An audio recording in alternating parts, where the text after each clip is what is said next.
Robin, by Dave Itzkoff. Introduction. Imagine this. It's the late summer of 1977. You're in an old, ornate theater in San Francisco. A place that feels more like a smoky, forgotten ballroom than a stage for comedy. The air is thick and hot, baking under the television lights. The show has been going on for hours, and the audience, once excited, is now just tired. They're restless, irritable, and the last thing on their minds is another stand-up comic. And then, onto the stage walks a young man, just 26 years old. He's a strange sight. He's wearing a rumpled brown suit, but under it is a worn-out t-shirt, and on his head, a thick Russian fur hat, even in this sweltering heat.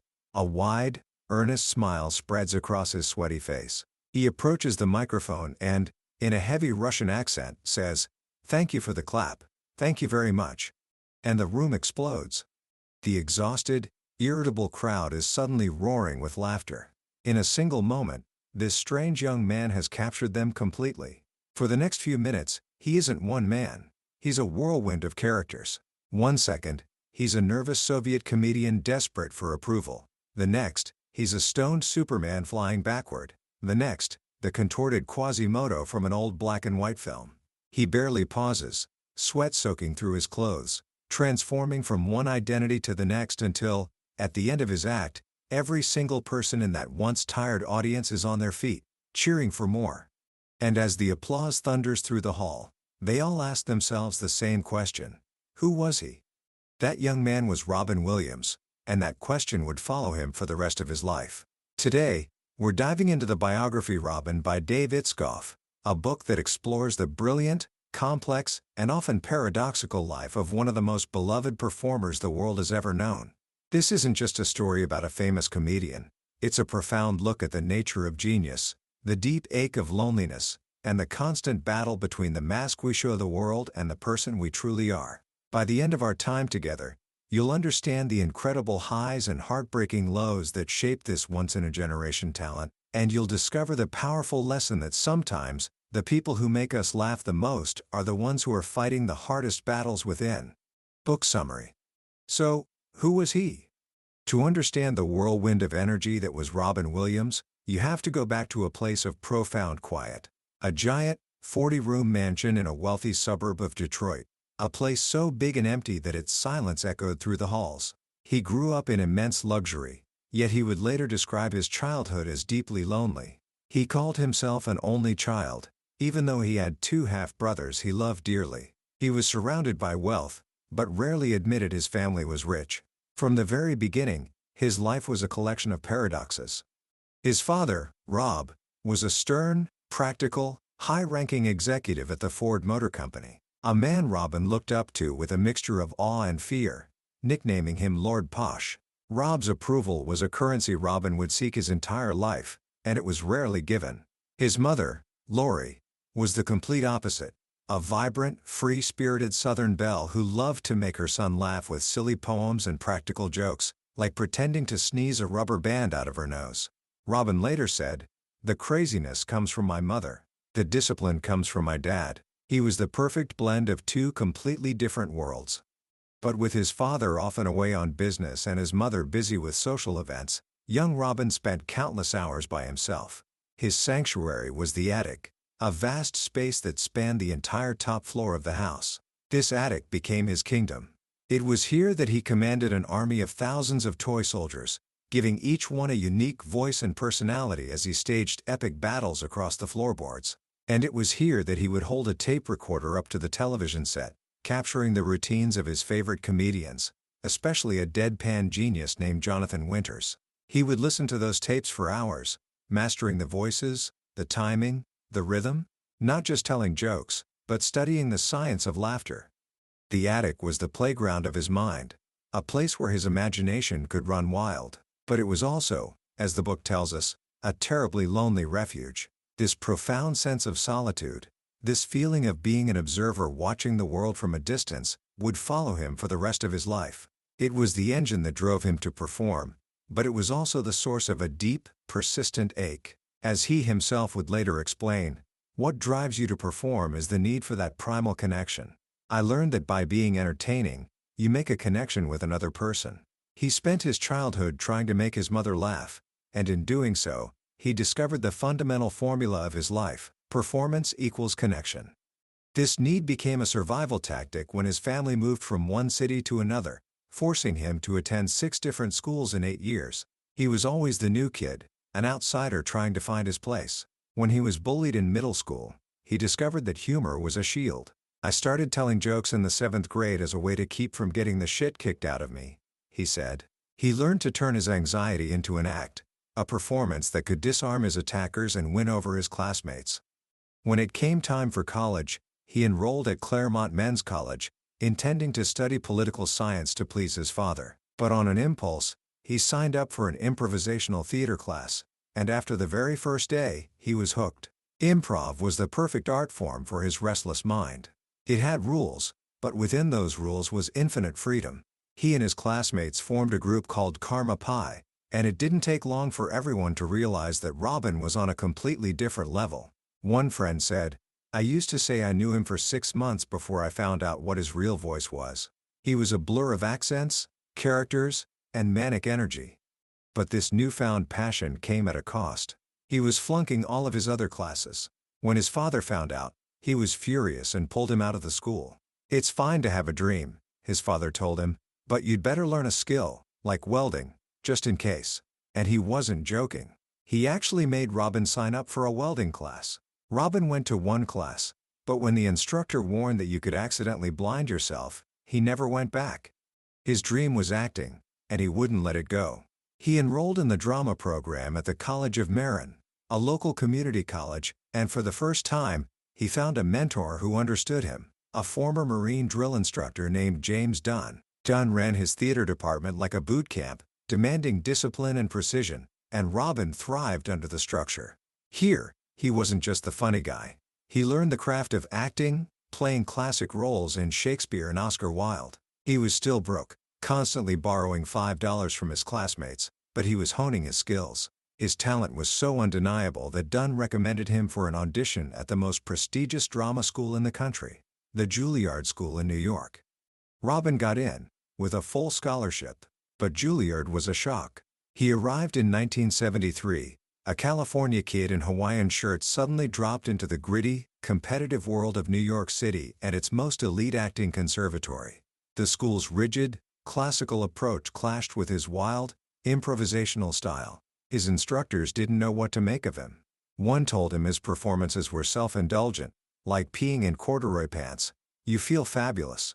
We see nothing." He was even demoted from the advanced program to the standard 4-year track. It was here, however, that he formed one of the most important friendships of his life. He met a tall, handsome, and equally dedicated acting student named Christopher Reeve. While others tried to keep up with Robin's frantic energy, Reeve offered something different, a calm, steady presence. Reeve became the person Robin could turn to for a serious conversation, the one who saw the quiet, vulnerable man behind the whirlwind of characters. They became brothers, a bond that would last for the rest of their lives.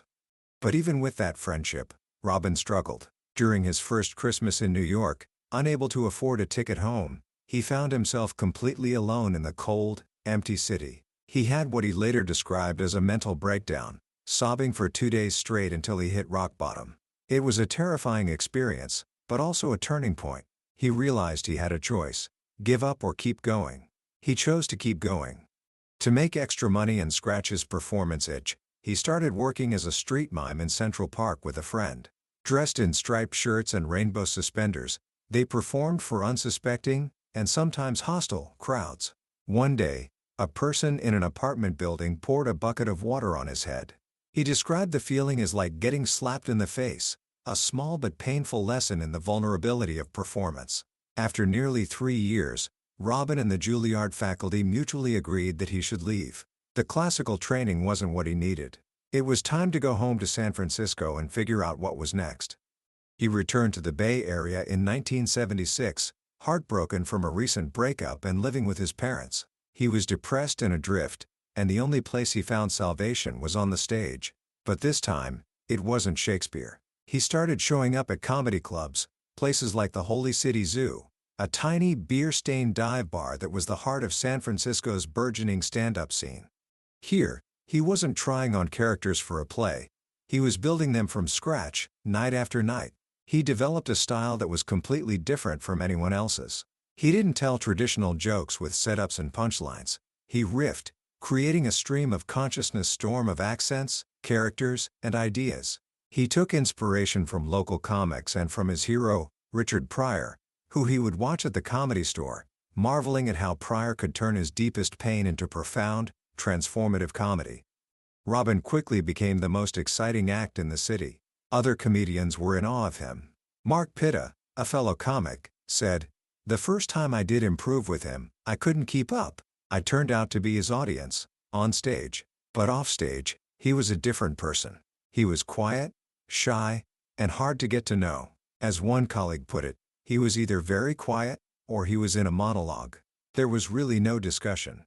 It was during this time, while working behind the bar at the Holy City Zoo, that he met a dancer named Valerie Velarde. He was so captivated by her that he spent the entire night speaking to her in a fake French accent.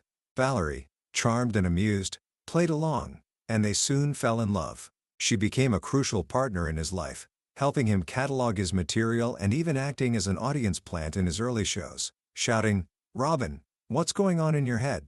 to help him get back on track if he was losing the crowd.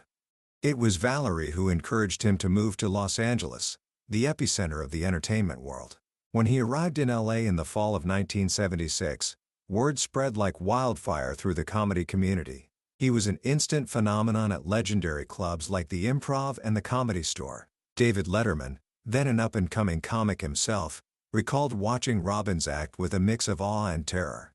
"We were just guys who stood behind the microphone and told jokes," Letterman said. Robin comes in. The energy gave one the impression that he was levitating. George and I would discuss Robin Williams endlessly, like, "What did we just see?" But this new life also introduced him to the darker side of fame. Cocaine was everywhere in the comedy scene of the 1970s, and it quickly became part of his nightly routine. He would perform, then party, then perform again, often staying out all night. He said the drug didn't make him feel powerful. It was the opposite. "I did cocaine so I wouldn't have to talk to anybody," he admitted later. "For me it was like a sedative, a way of pulling back from people and from a world that I was afraid of." His career was moving at lightning speed. He landed roles on a reboot of the classic sketch show Laugh-In and on The Richard Pryor Show. And then, in 1978, came the phone call that changed everything. The producers of Happy Days, one of the most popular shows on television, needed an actor to play an alien for a single episode. The script was terrible, and they were desperate. A producer on the show knew Robin from his comedy workshops and suggested him. When Gary Marshall, the show's creator, asked Robin to take a seat at the audition, Robin didn't sit on the couch, he planted his head on it and stood on his head. He got the part on the spot. He was cast as Mork from the Planet Ork. He was on set for just 2 days, but he completely stole the show. He improvised, he created a strange alien language on the fly, and he infused the character with a mix of childlike innocence and manic energy that was completely irresistible. When the episode, My Favorite Orkan, aired, the audience response was so overwhelming that the network executives, who had nothing promising in their pipeline for the fall season, panicked and gave Robin his own spin-off show. Just like that, Mork Mindy was born. Robin and Valerie got married just a few weeks before he had to report to work on the new series. The show premiered in September 1978 and was an instant, massive hit. Within weeks, Robin Williams went from a struggling comic to one of the biggest stars in the world. He was on the cover of Time magazine. His face was on lunchboxes and toys, and his catchphrase, "Nanu, Nanu," was being repeated by kids across the country. The show became known as The Robin Williams Show, a platform for his incredible improvisational talent. His co-star, Pam Dauber, who played Mindy, quickly realized her role was to be the steady anchor to his hurricane of comedy. "I was hanging on by my fingernails at the beginning," she said. He would do outrageous things on set to make her blush, but she recalled his kindness and heart, saying, "I really loved Robin, and Robin really loved me. We just clicked." The success was dizzying, and it came with immense pressure. His managers, a powerful firm that also represented Woody Allen, told Valerie, "You are going to be very, very rich. You can lunch and shop." But Valerie felt shut out of this new world. a world where the lines between her husband and his public persona were blurring. His drug use escalated. The parties got wilder. He was living a double life, and the strain began to show on his marriage. In 1979, a story broke in a Los Angeles magazine alleging that he was stealing jokes from other comedians. While some of it was likely jealousy from less successful peers, there was a kernel of truth to it. Robin's mind absorbed everything, and sometimes, in the heat of improvisation, he would unconsciously repeat a line or a premise he'd heard elsewhere. He was deeply wounded by the accusations and, for a time, even stopped going to clubs for fear he would be accused of stealing material. His first major film role was as the title character in the 1980 movie Popeye, directed by the legendary Robert Altman. Robin trained for months, but the production was chaotic, and the movie was met with confusion from audiences and critics. It was a commercial disappointment, and Robin took the failure personally. The pressure was mounting. He was the biggest star on television, but he couldn't seem to translate that success to the big screen. Meanwhile, Mork Mindy was losing its magic. Network executives, in an attempt to fix the show, fired key cast members and moved it to a different night, where its ratings plummeted.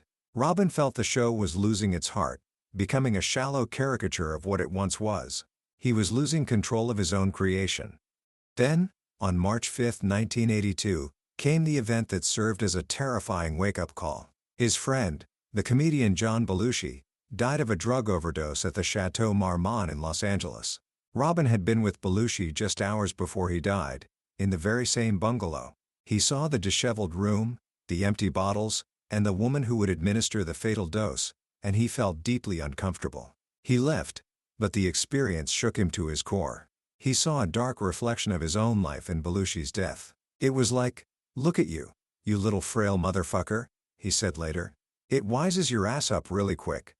The death of Belushi, combined with the cancellation of Mork and Mindy just 2 months later, forced Robin to confront the destructive path he was on. But the final, most powerful catalyst for change came in 1983, with the birth of his son, Zachary, or Zach. Holding his newborn son for the first time was a profound, life-altering experience.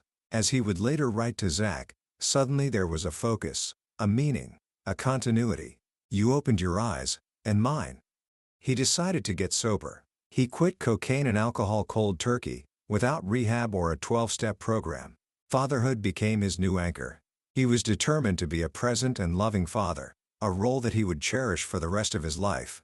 This new chapter marked a shift in his career. He began to seek out more challenging, dramatic roles that would allow him to be seen as more than just Mork. He starred in films like Moscow on the Hudson and The World According to Garp, but he still couldn't seem to land a true blockbuster. He felt the pressure acutely, especially as a new generation of comedians like Eddie Murphy exploded onto the scene. He started to wonder, when's my turn going to come to have a hit movie? His marriage to Valerie was also crumbling. The years of infidelity and the pressures of fame had taken their toll. "I'd go off and run around because I didn't know what the fuck I wanted," he admitted. They separated, a painful process that he poured into his most personal stand-up special to date, 1986's An Evening at the Met. For the first time, he spoke openly about his life, about his recent sobriety, his impending fatherhood, and his own fears and insecurities. It was a raw, vulnerable, and brilliant performance. It was during this turbulent period that he started a relationship with Marcia Garces, who had been hired a few years earlier as Zach's nanny and had become his personal assistant. Marcia was a steady, grounding force in his life. She understood his creative process and his personal struggles, and she wasn't afraid to give him tough love. "You're an adult, Robin. Pull it together," she would tell him. Then, in 1987, came Good Morning, Vietnam. Playing Adrian Cronauer, the rebellious armed forces radio DJ in Saigon, was the perfect role for him. It allowed him to showcase his dramatic acting skills while giving him the freedom to unleash his improvisational genius in the radio booth scenes. The movie was a massive critical and commercial success. It earned him his first Academy Award nomination and, finally, established him as a true movie star. As director Barry Levinson said, he was a darling in Hollywood. That was a huge moment for him. He had broken through. He followed this with another iconic role in 1989's Dead Poets Society. He played John Keating, the inspirational English teacher who encourages his students to seize the day. The role resonated deeply with him, reminding him of his own rebellious school days and the teachers who had inspired him.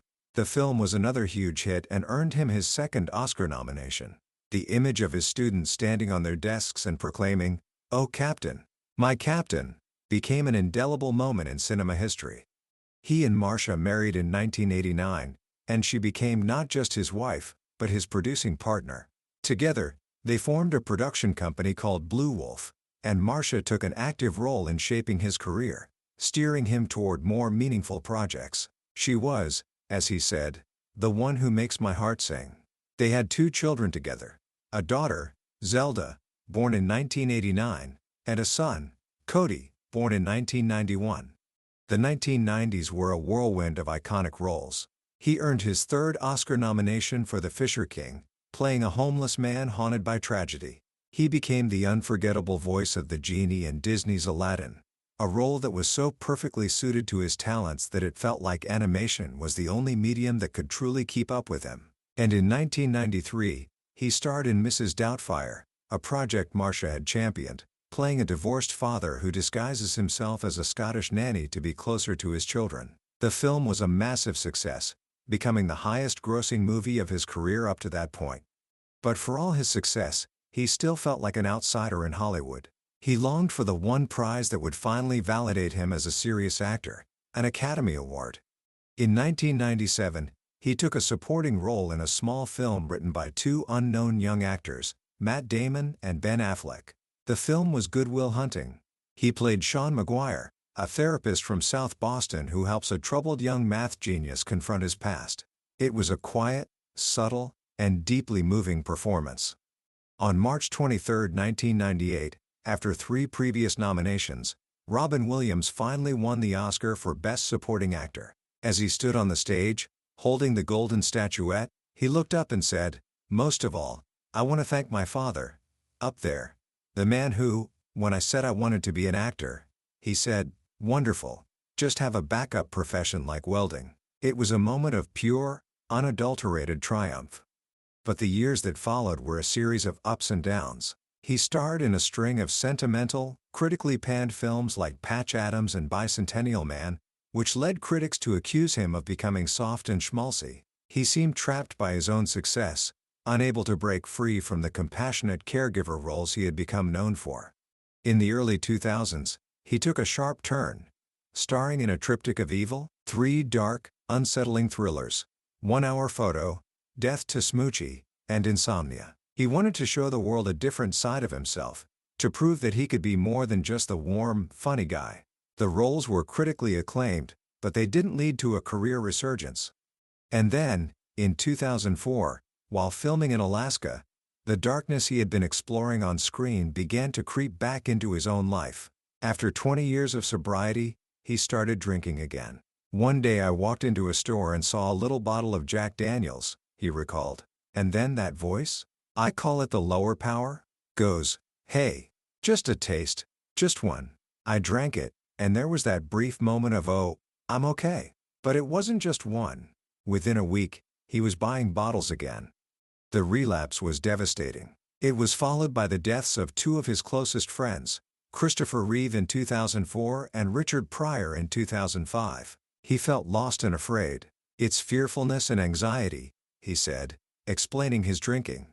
"Everything." His family, seeing him spiraling, staged an intervention. He checked into rehab in 2006. But the damage was done. His relapse had shattered the trust in his marriage to Marcia, a wound from which they could never fully recover. They divorced in 2008. Once again, he found himself starting over. He returned to stand-up with a tour titled Weapons of Self-Destruction, a brutally honest and hilarious look at his recent struggles with addiction, divorce, and even emergency open-heart surgery in 2009.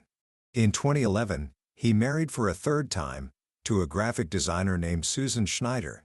He seemed to be finding a new sense of peace and stability. He made his Broadway debut in a play called Bengal Tiger at the Baghdad Zoo and even returned to television with a sitcom, The Crazy Ones.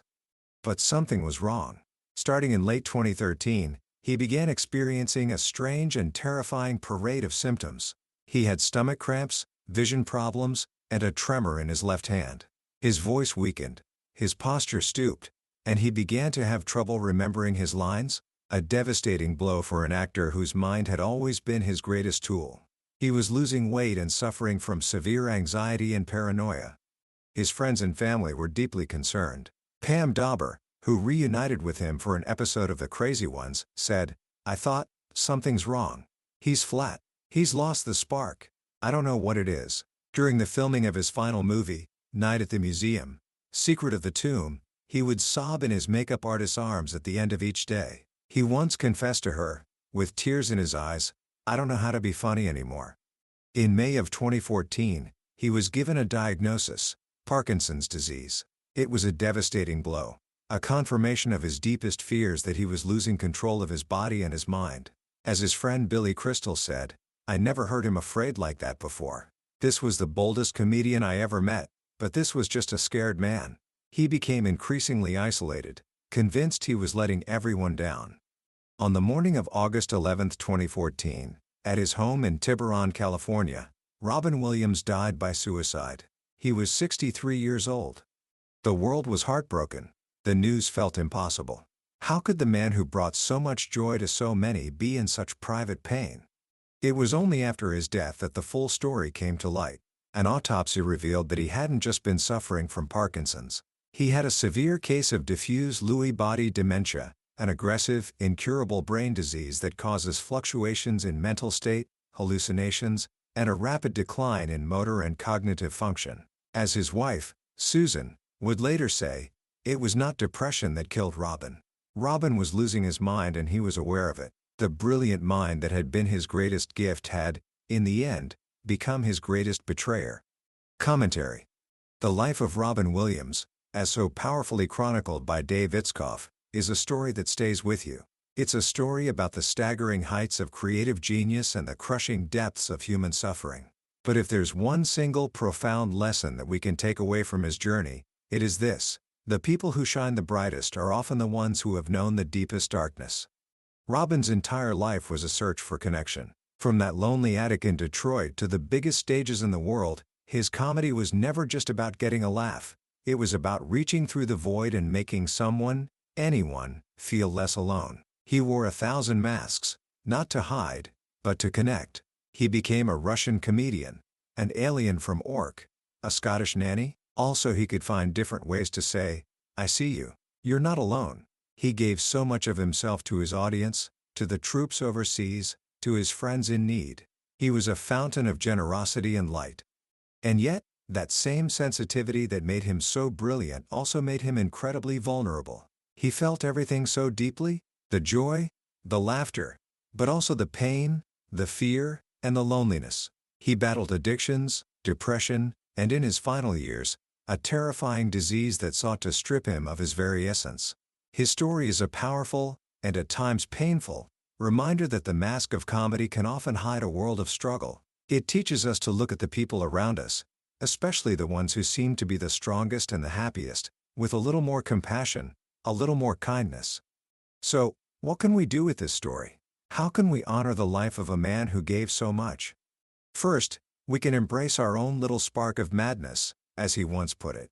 We can find the courage to be our authentic, silly, creative selves, even when the world tells us to be serious and conform. Robin taught us that laughter is a superpower. It can heal, it can connect, and it can save us. Second, we can practice empathy. The next time you see someone who seems to have it all together, remember Robin. Remember that behind every smile, there might be a silent battle being fought. Reach out to a friend. Ask them how they're really doing. That simple act of connection, the very thing Robin sought his entire life, can make all the difference. And finally, we can carry his legacy forward by bringing joy to the world, just as he did. In his final statement, his son Zach asked that we remember him by being as gentle, kind, and generous as he would be. That is perhaps the greatest tribute we can pay to him. That was a look inside Robin by Dave Itzkoff. We've explored the incredible journey of his life today, but I'll be honest with you, a summary can only take you so far. The true power of this story lies in the details, the quiet moments, and the profound humanity that Itzkoff so beautifully captures. This summary is your map, but the book itself is the treasure. If you've been moved or inspired by anything we've talked about, I encourage you to pick up a copy. Reading it isn't just learning about a life, it's an experience that will stay with you long after you've turned the final page. You'll find a link to the book in the description below. Also, if you found this journey valuable, please take a moment to like this video and subscribe to Billionaire's Bookshelf. It helps us continue to bring you these deep dives into the books that shape our world. Let's keep exploring and growing together.